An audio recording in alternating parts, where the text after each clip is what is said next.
Ça bouge dans la cour de Matignon, vous nous confirmez ?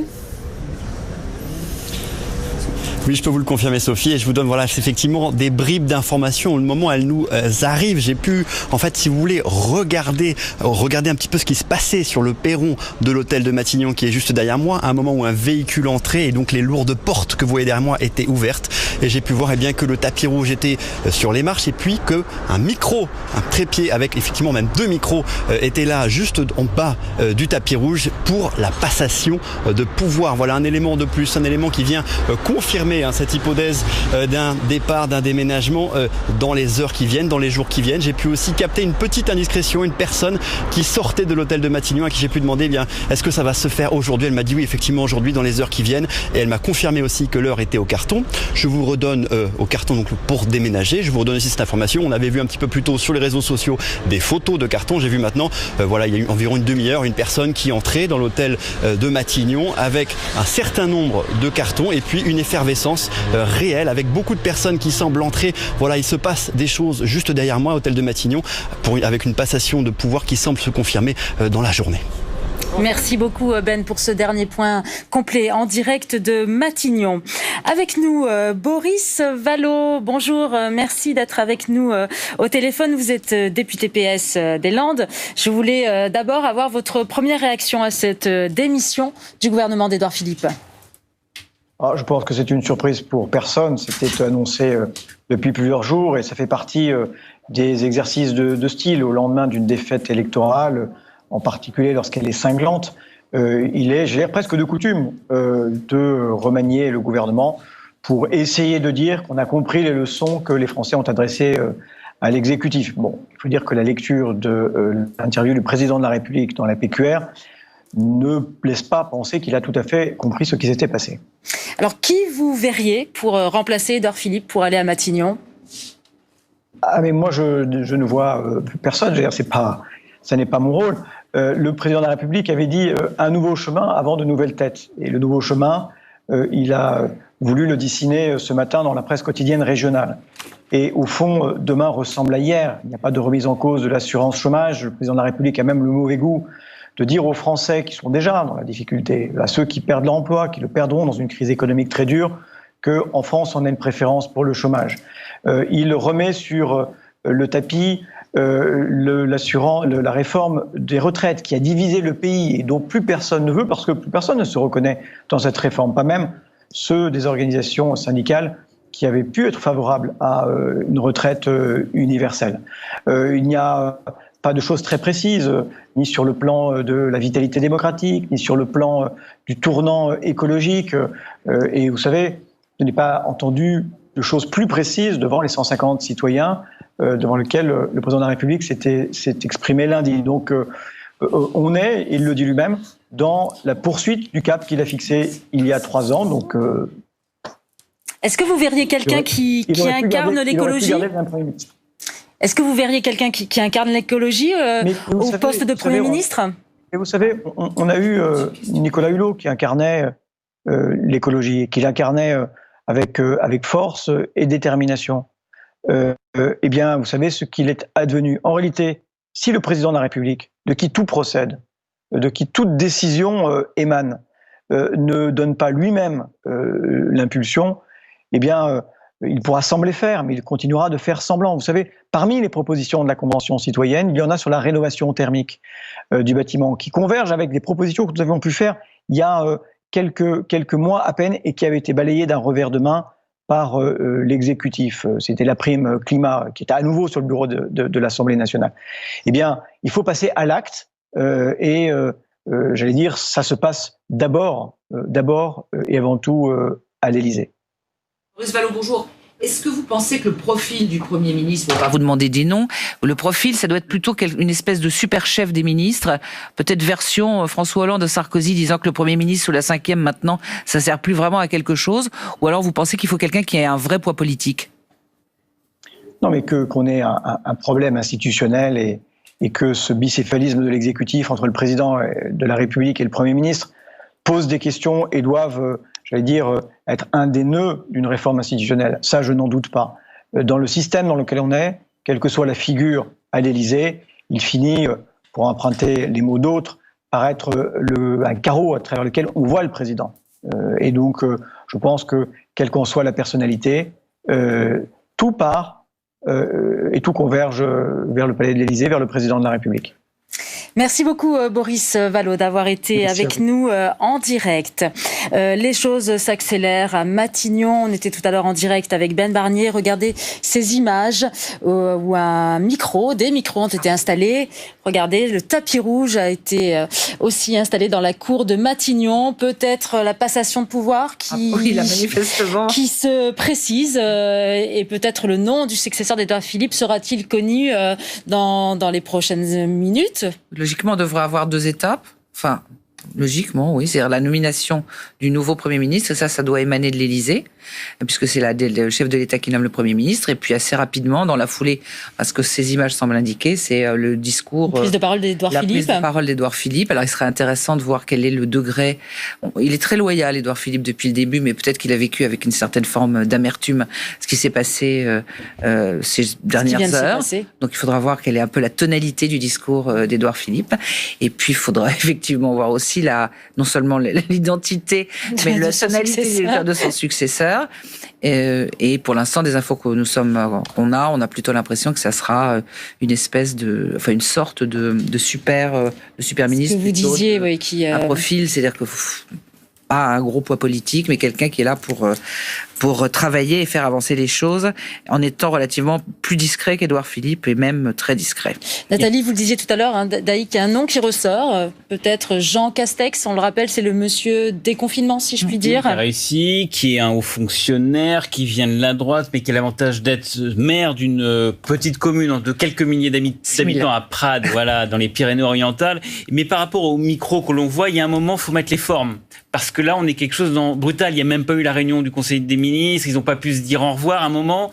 On a vu comme image que des camions de déménagement, c'est pas, entre guillemets, des belles images. Une passation où Édouard Philippe puisse dire au revoir à un moment assez vite pour tourner la page, dresser son bilan, et donner une perspective pour lui-même et tout simplement pour dire au revoir de façon assez triviale, c'est important. 3 ans parce que pour l'instant, on a l'impression que ça se fait comme ça en catimini, vite fait, du fait qu'il n'y ait pas eu ce dernier Conseil des ministres avec l'équipe actuelle. On voit des gens souriants ou pas, de façade ou pas, mais avec ce côté, on aime bien se dire au revoir et dire au revoir quelque part aux Français pour ce gouvernement Philippe II. C'est ce qu'on a fait les autres fois quand même.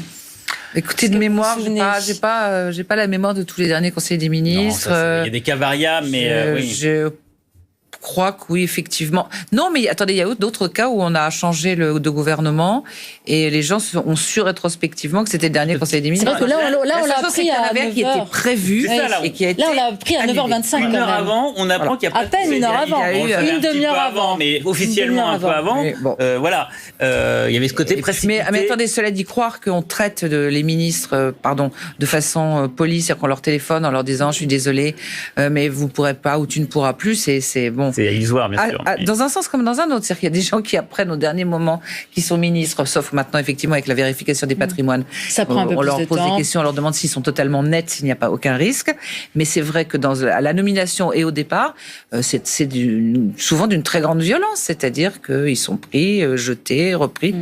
Bon, ça a toujours un peu été comme ça. Et il y en a qui, jusqu'au dernier moment, sont pendus à leur téléphone en ne sachant pas ce qui va leur arriver. Et je pense que c'est le cas actuellement. C'est-à-dire qu'il y a un certain nombre de personnes qui ne savent pas s'ils vont rester ou pas. C'est gelé et il faut que ça aille vite parce que l'activité est totalement gelée dans les ministères avec un certain nombre de conseillers. Puis il n'y a pas que les ministres, il y a toutes les équipes. Ça fait quand même un certain nombre de gens qui travaillent dans le cercle proche. Bien que les cabinets aient été réduits, ça fait quand même un certain nombre de personnes. Non, il y a tout l'entourage, évidemment. Je pense qu'il y en a qui sont vissés devant leur téléphone en se demandant, ou même qui envoient des messages qui n'en ont pas en retour, qui ne savent pas s'ils restent, s'ils bougent.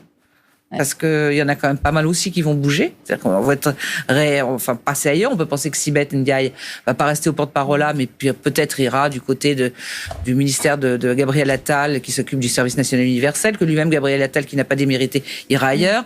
Que deviendra Christophe Castaner? Probablement et certainement plus à l'intérieur, mais sera-t-il repêché dans le gouvernement ou ira-t-il au parti? Très proche d'Emmanuel Macron, très Christophe proche. Castaner. Et puis, de toute façon, Emmanuel Macron a quelque chose de très...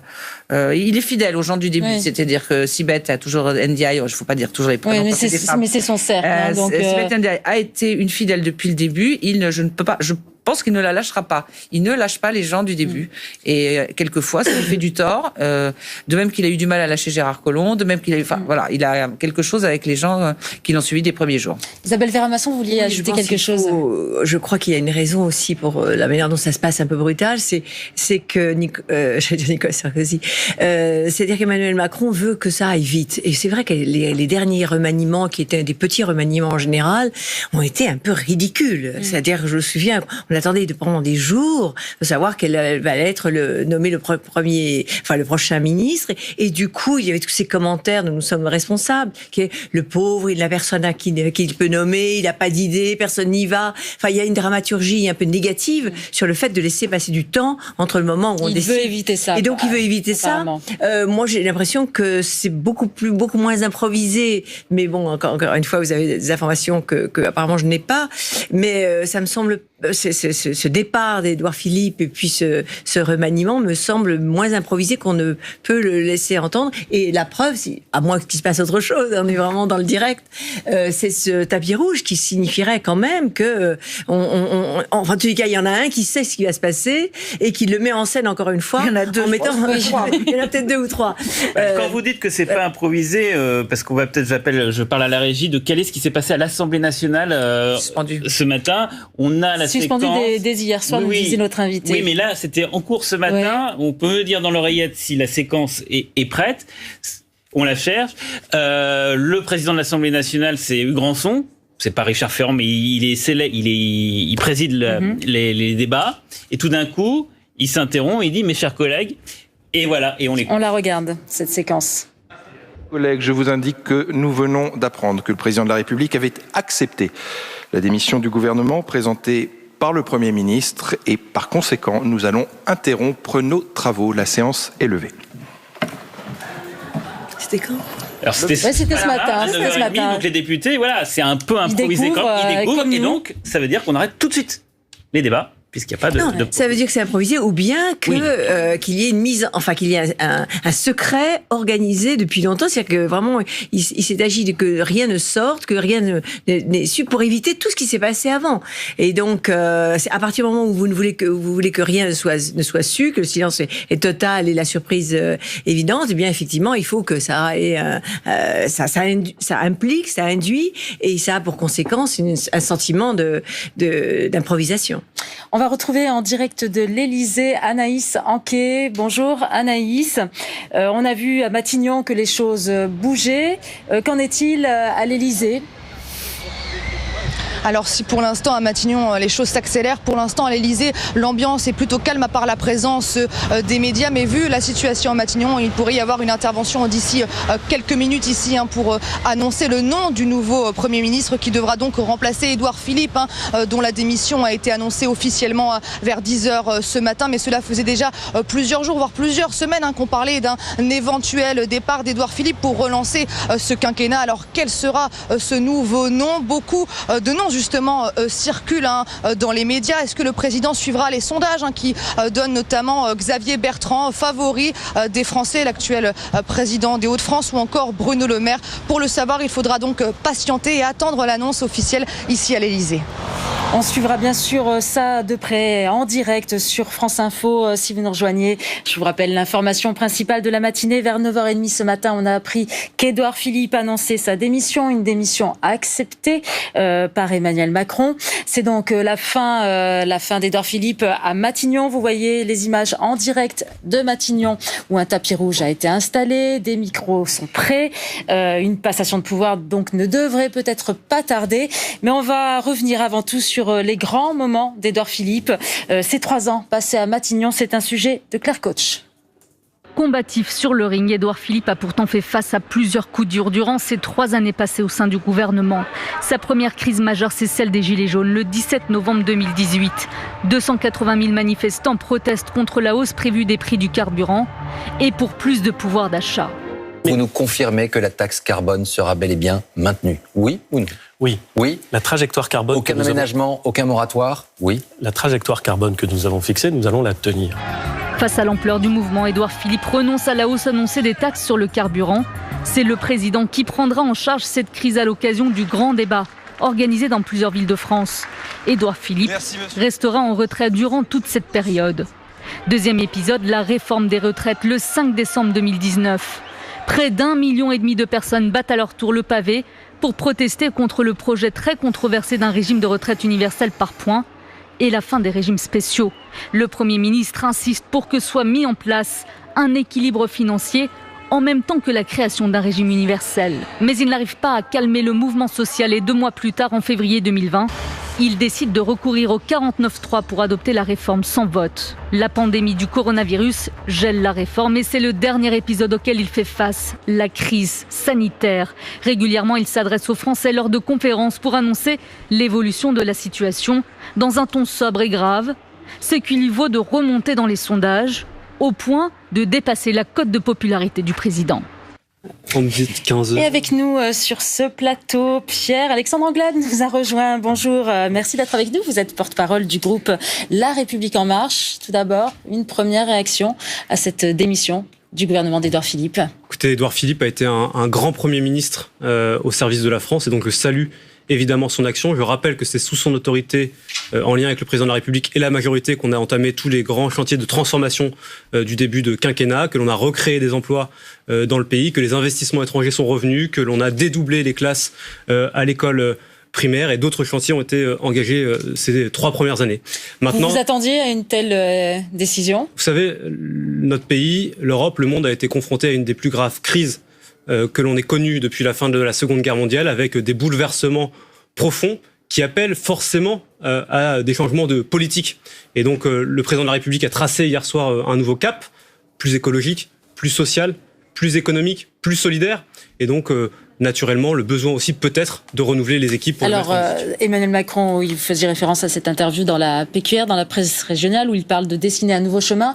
Qui pour dessiner ce nouveau chemin? Écoutez, c'est une prérogative du président de la République et j'ai cru comprendre que l'annonce pourrait être faite prochainement. Nous le verrons. Dans les prochaines heures, en effet. Il y a un profil qui se distingue, peut-être. C'est quelqu'un qui n'est pas forcément très politique, mais c'est plutôt le profil haut fonctionnaire, qui serait une sorte de super chef de cabinet autour d'Emmanuel Macron qui assumerait les décisions politiques et qui serait l'organisateur. Donc un vrai partage des rôles où le Premier ministre serait un collaborateur, on va dire, du président. Donc... vous savez, moi j'ai jamais, je ne sais pas, nous verrons ce qui sera annoncé, mais moi je crois que peu importe le profil de celui ou celle qui viendra, la réalité c'est que le Premier ministre ou la Première ministre, nous le verrons, est le chef de la majorité et donc a un rôle éminemment politique.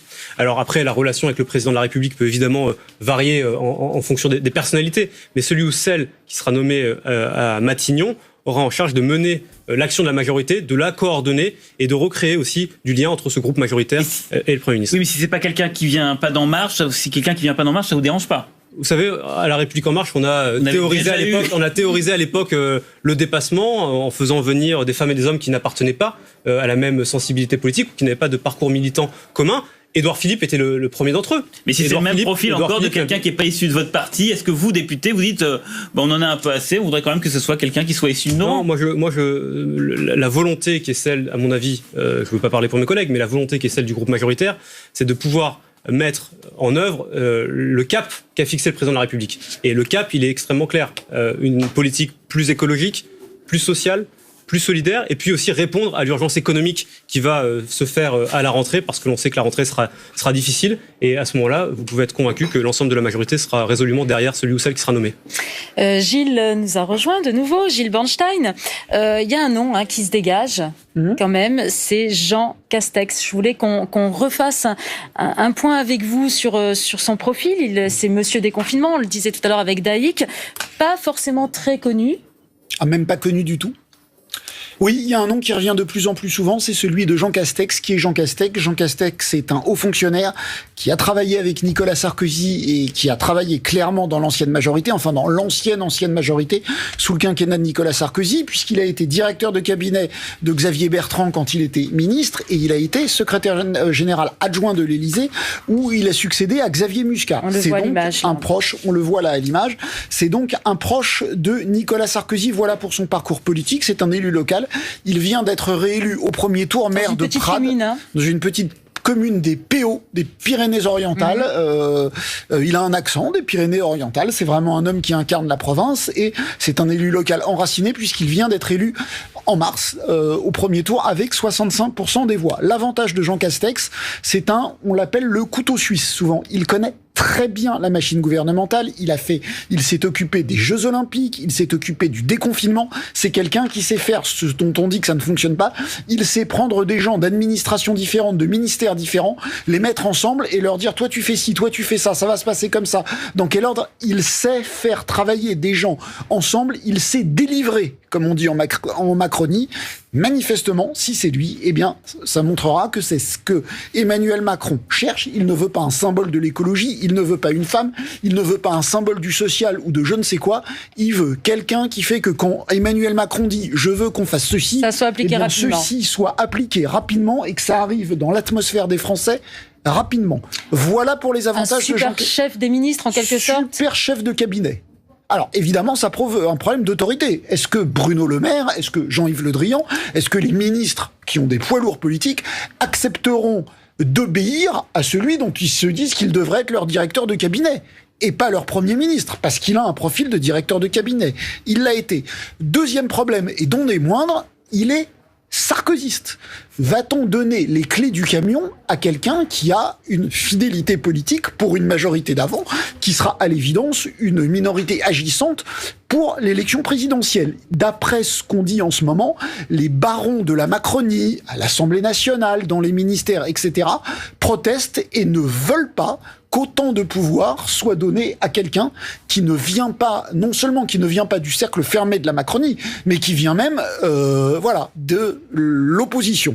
J'ai été un petit peu long et j'ai terminé. Mais c'est la question que j'ai posée à M. Anglade. Est-ce que vous, les marcheurs, les députés, vous allez accepter que ça soit encore quelqu'un de la droite, soit pas de la droite, qui soit pas issu de vos rangs et que ça vous dérange pas plus que ça? Mais c'est ce que je vous ai répondu il y a quelques minutes, mais la réalité, c'est que le mouvement pour lequel moi j'ai été, que je représente sur ce plateau, était un mouvement qui a toujours fait le choix du dépassement politique et qui a toujours continué à essayer de le faire, même au moment des élections municipales, parfois avec plus ou moins de réussite. Mais la réalité, M. Devedjian, qui à une époque disait il faut que l'ouverture aille au moins jusqu'aux marcheurs, quoi. Mais vous savez, les marcheurs, ils sont à l'Assemblée nationale avec un groupe conséquent, ils sont déjà bien représentés au gouvernement et je suis convaincu que dans la nouvelle équipe gouvernementale, il y aura de nouvelles figures, de nouveaux talents de ces femmes et ces hommes qui sont à l'Assemblée nationale ou qui n'y sont pas, qui sont peut-être au Sénat ou ailleurs, qui représenteront le canal historique, si on peut s'exprimer ainsi, de la République en marche, même si nous sommes encore un jeune mouvement. Mais encore une fois, je pense qu'il ne faut pas penser en termes de parcours politique, de droite, de gauche ou venu des écologistes, mais plutôt de personnalité qui sera capable de mettre en musique le cap qui a été fixé par le président de la République hier soir et qui sera vraisemblablement fixé à nouveau dans les Mais le fait que ça soit un profil apolitique, que ça soit un super directeur de cabinet, c'est-à-dire que c'est clairement le choix de quelqu'un qui n'incarne rien. Il est choisi justement parce qu'il n'incarne rien et parce qu'il sait faire. Vous qui êtes parlementaire, qu'est-ce que ça vous inspire ? Les gars, la réalité, c'est qu'il n'incarne pas rien. Il est élu local. Vous le rappeliez dans votre introduction. Enfin, c'est un super fonctionnaire. Il a eu des responsabilités importantes tout au long de sa vie au sein de l'appareil de l'État. Vous le disiez assez justement. Il a mené le déconfinement avec beaucoup de talent. Donc c'est quelqu'un qui est déjà au fond imprégné dans la machine gouvernementale. Et puis le Premier ministre, même s'il a un profil peut-être plus technique, même si on ne sait pas si c'est lui ou ce sera un autre, la réalité c'est que ce sera le chef de la majorité. Et donc, de fait, il sera confronté aux élus presque quotidiennement, ou en tout cas chaque semaine. Et donc là, il y aura de la politique. Il peut être le chef de la majorité, Jean Castex. Il peut être le chef de Bruno Le Maire, le chef de Jean-Yves Le Drian, le chef de Marlène Schiappa, le chef de Stanislas Guerini. Encore une fois, je ne vais pas dire qui sera le prochain Premier ministre, mais ce que je sais, c'est que au moment où le président de la République et au moment où l'annonce de la nomination d'un Premier ministre ou d'une Première ministre sera fait, l'ensemble de la majorité, l'ensemble du gouvernement sera rangé derrière celui ou celle qui aura été nommé, parce que les temps que nous sommes en train de vivre sont des temps exceptionnels. Nous avons vécu la crise la plus grave qui a été celle que le pays a connue depuis la Seconde Guerre mondiale. Nous allons au-devant de difficultés économiques majeures, et donc il y a une relance importante qui est nécessaire, et on ne pourra pas se payer le luxe de division ou de commentaires sur le profil de tel ou tel. Au moment où il y a un Premier ministre qui est nommé, l'ensemble de la majorité sera derrière lui. Je crois que ce qui est important quand même, c'est monsieur déconfinement aux yeux des Français. Je pense que c'est important quand même. C'est un côté symbolique quand même. C'est symbolique, non, c'est symbolique, et aussi pour mettre en œuvre y compris les plans de relance économique, mais y compris sous la menace d'une reprise de l'épidémie de cette deuxième vague qui est possible. Qui est possible à la rentrée. Et dans son interview, Emmanuel Macron en parle ce matin dans la PQR. Il dit qu'évidemment, il ne souhaite pas qu'on revienne à un confinement total, mais il ne dit pas que ça n'arrivera jamais. On ne peut rien exclure de ce point de vue-là. Et lui, Jean Castex, il connaît les tenants et les aboutissants de telle décision. Et donc, c'est quand même symbolique et rassurant. Il a la légitimité de celui à qui on a donné une tâche impossible et qu'il a réussi. Édouard Philippe a la légitimité de celui qui vient d'être réélu avec presque 70% des voix. Là, c'est une toute autre légitimité, mais Daïk a raison. Le déconfinement était vraiment quelque chose auquel quasiment aucun gouvernement n'a été confronté. Il faut dire les choses, ça a été une difficulté exceptionnelle et il l'a réussi. Alors c'est Emmanuel Macron qui l'a exigé, qui a pris le risque, mais la cheville ouvrière de ça, c'était Jean Castex et il arrive auréolé d'un succès. Vous avez raison, Daïk.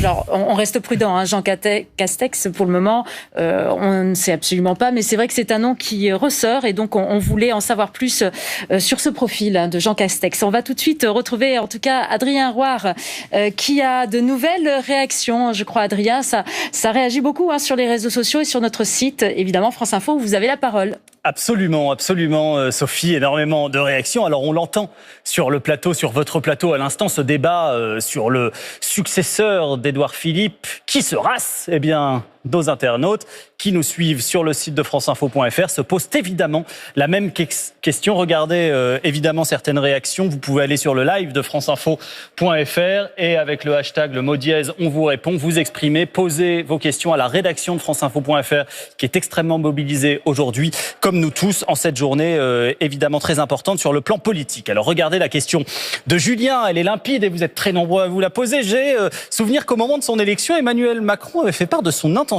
de choisir une femme en tant que Premier ministre. Peut-être, est-ce que ce sera le cas ? Eh bien, en effet, Yann Thompson a répondu évidemment à Julien sur le live de franceinfo.fr et se souvenir que le 8 mars 2017, à l'occasion de la Journée internationale des droits des femmes, le candidat Macron avait eu la petite phrase suivante: je choisirai le Premier ministre le plus compétent, le plus capable possible, avec le souhait et la volonté que ce soit aussi une femme, mais pas une femme à tout prix. Le nom de Jean Castex, vous l'avez évoqué à l'instant, est évidemment sur les rangs. Autre réaction, autre question, cette fois de A3M. Bonjour, on a une idée des noms qui peuvent accéder à Matignon ? Merci. Eh bien non, on n'a pas d'idée. Et franceinfo.fr non plus, même s'ils sont très bons et parfois prémonitoires. Non, il n'y a pas d'idée. Des rumeurs circulent dans tous les sens, mais nous n'avons aucune information solide sur le nom du prochain Premier ministre. Nous préférons donc nous abstenir de vous proposer une liste avec ce petit smiley rigolo qui fait motus et bouche cousue. Donc pour l'instant, on ne sait pas. Alors sur Twitter, bien sûr, tout le monde se lance aussi dans des pronostics. On peut notamment aller voir la réaction de Jérôme Godefroy. Vous le connaissez peut-être. Il est journaliste depuis fort longtemps. Et voici ce qu'il écrit, Jérôme Godefroy, avec évidemment beaucoup d'ironie. Michel Debré ou Maurice Couve de Murville ? Point d'interrogation. Choix cornélien. Ce sont évidemment deux anciens ministres du général de Gaulle. Donc, est-ce que ce sera la direction donnée par Emmanuel Macron ? Eh bien, nous le saurons évidemment bientôt dans la journée. Il y en a qui rêvent peut-être de voir revenir Roselyne Bachelot, qui, selon Fabrice Pelosi, vient de commander des Crocs sur Amazon. Hashtag remaniement. On se souvient bien sûr de cette image qui avait marqué l'anecdote politique de Roselyne Bachelot avec une paire de Crocs roses. C'est comme ça qu'elle était arrivée au Conseil des ministres. Et une dernière réaction, peut-être quelqu'un qui pense avoir la photo du futur gouvernement en exclusivité internationale. Regardez cette photo. Et ben voilà, la photo du prochain gouvernement. On ne sait évidemment pas qui sera là. Tout ce qu'on voit, c'est qu'Emmanuel Macron n'a pas l'air particulièrement heureux en ce moment. Alors peut-être que le nouveau gouvernement lui donnera à lui aussi un nouveau souffle et retirera cette émoticône qui n'a pas l'air très en forme de son visage. Voilà, et comme on le fait depuis le début de mes interventions sur les réseaux sociaux, on scrute évidemment la page Twitter d'Édouard Philippe pour voir s'il est, oui ou non, en tous les cas virtuellement, Premier ministre. Eh bien, il est toujours sur Twitter. Il n'a pas encore changé sa biographie, son statut. Donc pour l'instant, Édouard Philippe, en tous les cas sur les réseaux sociaux, et pour tous ceux qui ne le connaissaient pas jusqu'à maintenant et qui se rendent sur sa page, est bel et bien toujours Premier ministre. Mais ça va changer, bien entendu. Pour le moment, ça ne va pas durer très longtemps, Adrien. Merci beaucoup, en tout cas, pour ces nouvelles réactions. On se retrouve, bien sûr, tout à l'heure. On va partir tout de suite à Matignon, retrouver Ben Barnier. Bonjour, Ben. Vous êtes à Matignon depuis 1h30 maintenant. Vous nous disiez dans votre dernière intervention que les choses bougeaient. Un tapis rouge a été installé, des micros. Est-ce que ça veut dire qu'on est prêt pour une passation de pouvoir ? Alors écoutez Sophie, j'ai parlé à quelqu'un qui sortait de l'hôtel Matignon il y a environ 30 minutes, 40 minutes et qui me confiait qu'effectivement on préparait une passation de pouvoir pour dans la rapidement, pas forcément tout de suite, mais en tout cas dans la journée. Ça s'est un petit peu calmé au niveau des va-et-vient. Je vous décrivais un petit peu plus tôt des allers-retours de voitures, ce qui semblait être des voitures officielles, car marque française, et voitures plutôt sombres, des utilitaires aussi. Là, ça s'est un petit peu calmé. J'ai aussi vu beaucoup d'équipes qui entraient à pied dans l'hôtel de Matignon. On imagine que ça doit grouiller derrière ces lourdes portes en bois qui sont juste derrière moi, mais je vous le disais aussi, il y a un dispositif de sécurité très important. Je peux rester de ce côté-ci du trottoir et pas de l'autre. Je peux certainement pas aller sur le perron. Donc voilà ce qu'on sait pour l'instant. En tout cas, on a vu effectivement, et j'ai vu ce micro qui était juste au pied des marches de l'hôtel de Matignon. Il y avait aussi le tapis rouge qui était là. Donc probablement, fort probablement une passation de pouvoir dans la journée. Et si évidemment, j'en sais plus, si on voit Édouard Philippe à pied ou en voiture, je vous le dirai très rapidement. N'hésitez pas bien sûr à revenir vers nous, Ben Barnier. Merci, en direct de Matignon. Alors il y a 3 ans, tout juste ou presque, Édouard Philippe faisait son entrée au gouvernement. C'était précisément le 15 mai 2017, 10 jours après la victoire d'Emmanuel Macron. Édouard Philippe, homme de droite, proche d'Alain Juppé, qui vient donc d'être réélu au Havre, celui qui traverse les tempêtes et qui a fait peut-être un peu trop d'ombre au président. On revient sur les grands moments qu'il a traversés à Matignon avec Claire Couch. Combatif sur le ring, Édouard Philippe a pourtant fait face à plusieurs coups durs durant ses 3 années passées au sein du gouvernement. Sa première crise majeure, c'est celle des Gilets jaunes, le 17 novembre 2018. 280 000 manifestants protestent contre la hausse prévue des prix du carburant et pour plus de pouvoir d'achat. Vous nous confirmez que la taxe carbone sera bel et bien maintenue, oui ou non? Oui. Oui. La trajectoire carbone. Aucun aménagement, aucun moratoire, oui. La trajectoire carbone que nous avons fixée, nous allons la tenir. Face à l'ampleur du mouvement, Édouard Philippe renonce à la hausse annoncée des taxes sur le carburant. C'est le président qui prendra en charge cette crise à l'occasion du grand débat organisé dans plusieurs villes de France. Édouard Philippe restera en retrait durant toute cette période. Deuxième épisode, la réforme des retraites le 5 décembre 2019. Près d'1,5 million de personnes battent à leur tour le pavé pour protester contre le projet très controversé d'un régime de retraite universel par points et la fin des régimes spéciaux. Le Premier ministre insiste pour que soit mis en place un équilibre financier en même temps que la création d'un régime universel. Mais il n'arrive pas à calmer le mouvement social et 2 mois plus tard, en février 2020, il décide de recourir au 49.3 pour adopter la réforme sans vote. La pandémie du coronavirus gèle la réforme et c'est le dernier épisode auquel il fait face, la crise sanitaire. Régulièrement, il s'adresse aux Français lors de conférences pour annoncer l'évolution de la situation dans un ton sobre et grave, ce qui lui vaut de remonter dans les sondages au point de dépasser la cote de popularité du président. Alors, dépasser la cote de popularité du président, est-ce que c'est ça, Daïk? Peut-être il a fait trop d'ombre, Édouard Philippe, à Emmanuel Macron? Non, je crois que c'est pas ça. Ça va déplaire aux Français par rapport à cette popularité. On rappelle le sondage de Doxa pour France Info de ce matin. Ils vont peut-être pas comprendre. 40% ne voulaient pas. Oui, ils vont pas comprendre, mais on voit dans l'évolution de ces 3 ans, c'est qu'au départ, Édouard Philippe n'est pas connu des Français et il incarne la droite modérée aux côtés d'Emmanuel Macron. C'est une caution de droite, ça permet à Emmanuel Macron, En Marche, de gagner les législatives, enfin de gagner nettement les législatives après la présidentielle qui a plutôt été gagnée sur l'électorat de gauche. Là, c'est l'électorat de la droite modérée. Et puis au fur et à mesure des ans, et surtout au fur et à mesure des derniers mois, des dernières semaines pendant la crise épidémique, les Français ont apprécié Édouard Philippe pour lui-même. Pas pour la sensibilité politique qu'il incarne, mais pour le ton sobre, grave, mesuré. Rassurant durant la crise du coronavirus, on peut le dire. Oui, en tout cas grave, parce que des fois il était grave, mais pas forcément rassurant, mais en tout cas sobre, mesuré, avec lequel il a communiqué pendant cette crise. Et donc, du coup, on a peut-être oublié qu'il était de droite. En tout cas, c'est pas ce qu'il y a de plus important. Donc, c'est vrai qu'Emmanuel Macron se sépare de quelqu'un qui est populaire, qui vous pouvez lui faire de l'ombre, éventuellement, s'il avait un projet politique derrière, ce qui reste encore à démontrer, mais qui n'incarne pas forcément le projet politique que veut développer Emmanuel Macron.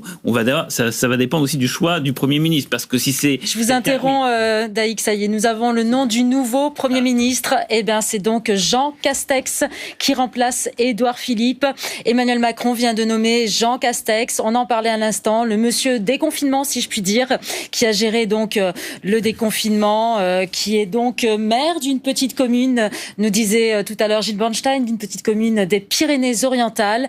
C'est donc Jean Castex qui devient le nouveau Premier ministre. Une réaction peut-être, Pierre-Alexandre Anglade, à cette nomination? D'abord, je le félicite pour cette nomination. Ça devient Premier ministre de notre pays, chef de la majorité. Et donc, dès à présent, on va travailler avec le Premier ministre pour mettre en œuvre le cap clair qui a été fixé par le Président de la République dans les mois et les semaines à venir, un cap plus écologique, plus social, plus solidaire, et puis la relance économique qui sera la grande priorité de la rentrée. En tout cas, vous pouvez être assuré du soutien total de la majorité dans les semaines à venir. Gilles et Daïk, on en parlait, c'est donc le chef de tous les ministres. C'est ce choix-là qui a été fait par Emmanuel Macron de nommer... Non, je dirais pas que c'est le chef de tous les ministres, parce que le chef de tous les ministres, plus que jamais, ce sera Emmanuel Macron. D'ailleurs, les ministres eux-mêmes n'auront pas énormément d'importance, parce que Emmanuel Macron va tout incarner. La réaction de monsieur Anglade qui dit il va mettre en œuvre telle et telle priorité est significative. Théoriquement, un Premier ministre est nommé, il fait un discours de politique générale. On a une constitution dans ce pays, et au terme de l'article 20, je crois, qui dit que le Premier ministre conduit et détermine la politique de la nation. Voilà, monsieur Anglade l'a dit, il va rien déterminer du tout. La politique de la nation, elle est déterminée à l'Élysée. On peut dire que c'est la logique. C'est lui qui a été élu par les Français. C'est un super chef de cabinet. Aux États-Unis, ça s'appelle Chief of Staff, où il n'y a pas de Premier ministre. C'est quelqu'un qui va devoir faire travailler ensemble, je dirais, peut-être plus l'administration que les ministres. Emmanuel Macron a fait le choix d'un facilitateur, d'un agitateur, d'un celui qui va faire que ça aille plus vite, que quand il décide, quand il dit « je veux faire ceci », ça se fasse. C'est quelqu'un... Et que ça ne prenne pas trop de temps. Et que ça ne prenne pas trop de temps, parce que du temps, il n'en a plus beaucoup avant 2022. Donc c'est effectivement qui est Jean Castex. C'est désormais le Premier ministre. C'est donc un élu local, maire de Prades dans les Pyrénées-Orientales, où il a été triomphalement réélu en mars, le 15 mars, au premier tour. C'est quelqu'un qui vient de la droite. C'est quelqu'un qui vient de la droite. Il a travaillé avec Nicolas Sarkozy à l'Élysée, secrétaire général adjoint de l'Élysée. C'était un très haut poste de l'État de 2007 à 2012. Il a été aussi directeur de cabinet de Xavier Bertrand, donc ministre de droite. Donc c'est un homme de droite. C'est un sarkozyste qui maintenant est chargé d'animer la machine gouvernementale. Peut-être plus, à l'inverse de ce que disait monsieur Anglade, peut-être plus que d'être réellement le chef de la majorité, parce que le chef de la majorité, je peux vous dire où il habite rue du Faubourg Saint-Honoré, et il s'appelle Emmanuel Macron plus que jamais. Et le discours de politique générale, ça sera son allocution devant les Français, où il déterminera... Comme la reine d'Angleterre prononce à l'inverse, prononce le discours du Premier ministre britannique. Lui, d'une certaine manière, va prononcer un discours dont il ne sera pas écrit par Emmanuel Macron, mais dont l'inspiration sera totalement macroniste et élyséenne. Mais on peut se poser quand même la question si c'est pas un désaveu pour les gens d'En Marche. Et à nouveau, c'est pas quelqu'un issu de leur rang. On peut le comprendre. Il y a 3 ans, quand ils sont pas forcément connus, le mouvement émerge. Il faut quelqu'un de droite aussi pour incarner les deux jambes et le en même temps d'Emmanuel Macron. Mais là, 3 ans après, voilà, c'est pas quelqu'un qui est issu des rangs. Monsieur Anglade, c'est un désaveu pour vous? Comme le disait Daïk. Mais absolument pas. Le logiciel politique sur lequel nous sommes construits depuis 2017 et qui est encore absolument valable, c'est le dépassement politique. Et donc, c'est d'être capable de faire venir à nous, des personnalités issues de la droite et de la gauche, de la société civile, des écologistes et de toutes les tendances possibles de la société pour mettre en œuvre un projet de transformation de ce pays. Vous n'auriez pas préféré que ce soit quelqu'un d'issu de La République En Marche? Mais je n'ai pas de préférence. Ma seule préférence, c'est que le cap qui a été fixé par le président de la République puisse être mis en œuvre. Et ce cap, il est clair. Et donc nous allons nous atteler à la tâche dès à présent, sous l'autorité du président de la République, en lien avec Jean Castex et tous les chefs de la majorité, pour mettre en œuvre ce cap. C'est la seule urgence, c'est la seule boussole qui nous guide dans les semaines et les jours qui viennent, parce que l'urgence est là dans le pays. La rentrée sera difficile et les défis seront nombreux pour la France et pour l'Europe. Alors, évidemment, il ne va pas nous dire ça. Mais si, c'est un fantastique échec pour La République En Marche, parce que le dépassement, ça valait quand La République En Marche n'existait pas. On ne peut pas créer ex nihilo. Donc les gens qui allaient à La République En Marche, forcément, ils venaient de quelque part, puisque ça... Alors, ils venaient de la gauche, ils venaient de la droite. Soit, ça c'était vrai en 2016. Ça l'est un peu moins aujourd'hui quand même. Mais en 2020, La République En Marche existe depuis 3 ans. On aurait pu espérer que la République En Marche génère dans ses rangs du personnel politique capable d'accéder aux plus hautes responsabilités. Or, on voit bien que non. Christophe Castaner est cramé. Ceux qui sont hors gouvernement, François Bayrou est mis en examen, Richard Ferrand est mis en examen. Dans le gouvernement, Gérald Darmanin, espoir, ne peut pas aussi parce qu'il a une affaire judiciaire. Donc, la réalité est que les marcheurs du début, eh bien, aucun n'a été en mesure d'acquérir assez de responsabilités politiques ou bien à des affaires, de sorte qu'aucun marcheur du début n'a été jugé capable d'accéder à l'hôtel Matignon. Une autre réaction, celle de Bernard Guetta, qui est en direct avec nous. Bonjour, vous êtes député européen Renaissance. Une réaction, quelle est votre réaction à la nomination donc de Jean Castex qui remplace Édouard Philippe? Écoutez, elle me semble très logique et très en harmonie avec la période politique dans laquelle nous entrons, non seulement nous les Français, mais tous les pays de l'Union européenne. Nous entrons dans une période beaucoup plus dirigiste qui va rappeler les 30 premières années de l'après-guerre. Pourquoi ? Parce qu'il faut à la fois réinventer un modèle économique et industriel et remettre l'économie en marche. Et là, le politique va être aux commandes. Et effectivement, le président de la République, avec cette décision, avec la nomination de monsieur Castex à l'instant même, nous dit quoi ? Il dit qu'il est maintenant le chef du gouvernement. Il nous dit qu'il n'est plus seulement le président de la République, qu'il est le chef de l'exécutif. Effectivement, ça a été dit à votre antenne à l'instant, comme le président des États-Unis l'est, et il va diriger avec à ses côtés un très haut fonctionnaire extrêmement compétent. Sa compétence n'est discutée par personne. En plus, c'est un homme sympathique, qui a des sympathies à gauche, qui a des sympathies à droite, et qui... politiquement parlant, n'est pas, je ne dirais pas est un homme de droite.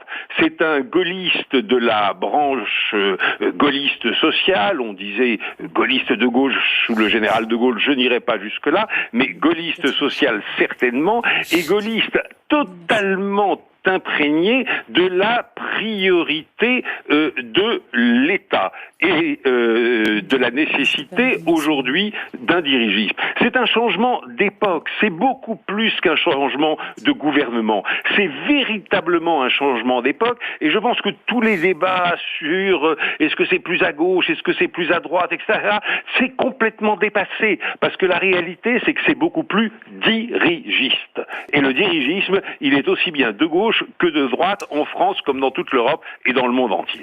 Mais Bernard, vous qui êtes un social-démocrate pur jus, un adepte du dialogue, des corps intermédiaires, de la concertation, ce dirigisme, cette super verticalité du pouvoir, c'est pas tellement dans votre ADN. Vous avez l'air ravi qu'on ait un super Jupiter avec à Matignon un mini Jupiter, tout ça pour diriger une administration où finalement les politiques et les corps intermédiaires auront moins de pouvoir, je m'étonne de vous voir vous en féliciter.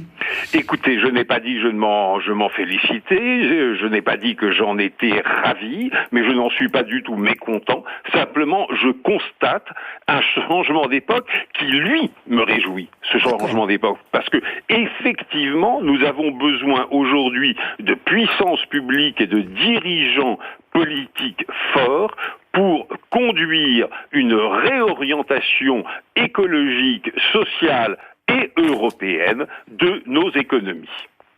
Merci beaucoup Bernard Guetta d'avoir été avec nous et d'avoir réagi à cette nomination de Jean Castex qui remplace donc Édouard Philippe. Et on vous retrouve justement Adrien Roire parce qu'il y a déjà des réactions à cette nomination. Évidemment, déjà, c'est le principe de Twitter, la réactivité, l'hyper-réactivité. Je vous montre déjà parce que certains s'interrogent sur le fait que cette nomination soit ou non officielle.